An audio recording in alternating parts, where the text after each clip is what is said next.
itulah yang merupakan satu tindak pidananya, unsur tindak pidananya itu terpenuhi kalau menurut saya.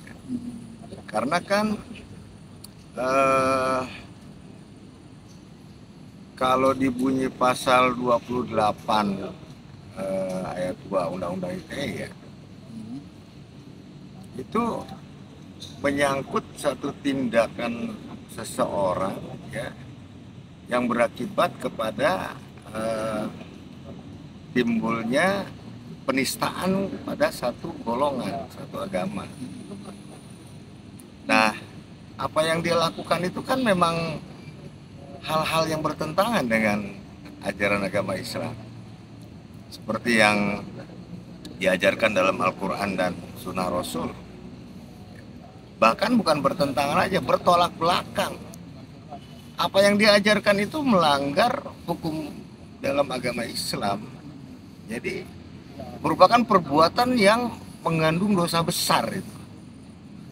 Ya kan? Jadi nah inilah yang disosialisasikan oleh si tersangka ini kepada masyarakat melalui media elektronik.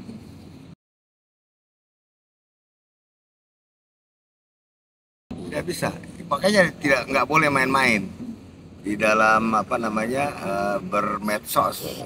Kita nggak boleh main-main karena apabila unsur tindak pidana itu terpenuhi, maka pasal yang disangkakan terpenuhi, ya kan? Artinya memang dia bisa dihukum dengan pasal itu. Bukan hanya pasal di Undang-Undang ITE, di KUHP juga ada di pasal 156A kalau salah saya. mengenai apa itu? Mengenai hal yang sama, penistaan agama juga. Ya, ancaman hukumannya 5 tahun, kalau di Undang-Undang ITE ancaman hukumannya 6 tahun. Iya, tetapi itu kan banyak undang-undang yang dilanggar sama dia itu. Termasuk juga undang-undang perlindungan perempuan dan anak. Ya, kan itu kan melecehkan harga diri wanita itu kan.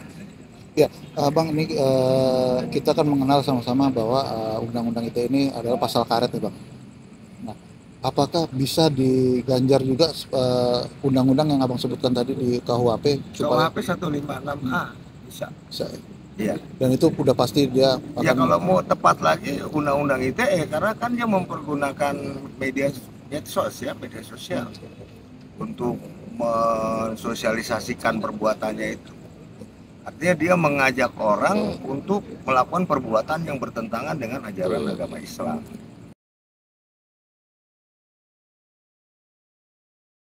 Betul, tidak ada kaitan dengan ayat-ayat suci, tetapi karena performnya dia itu sebagai orang pesantren, ya, kemudian mengajarkan sesuatu yang bertentangan dengan ajaran Islam, ya, bertentangan dengan ajaran Islam, bertentangan dengan Al-Quran dan Sunnah Rasul.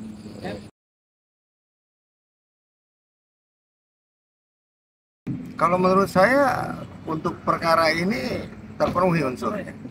Nah, saya sepakat dengan penyidik dengan Kapolda Jawa Timur. Jawa Timur. Oke. Nggak bisa. Pengakuan kesalahan itu bukan salah satu keringanan hukum, tetapi hal yang meringankan bagi terdakwa. Bukan keringanan hukum, tetapi hal yang meringankan, yang bisa dipertimbangkan untuk meringankan hukuman terdakwa. Itu berbeda.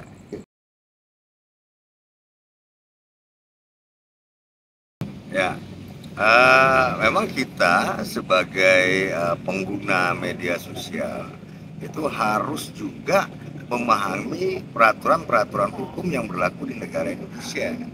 Jadi nggak bisa kita seenaknya sesuai dengan kemauan kita, sesuai dengan kebutuhan kita, memposting sesuatu di media sosial, tetapi kita tidak tahu apakah ada hukum yang kita langgar dengan perbuatan itu ataukah tidak.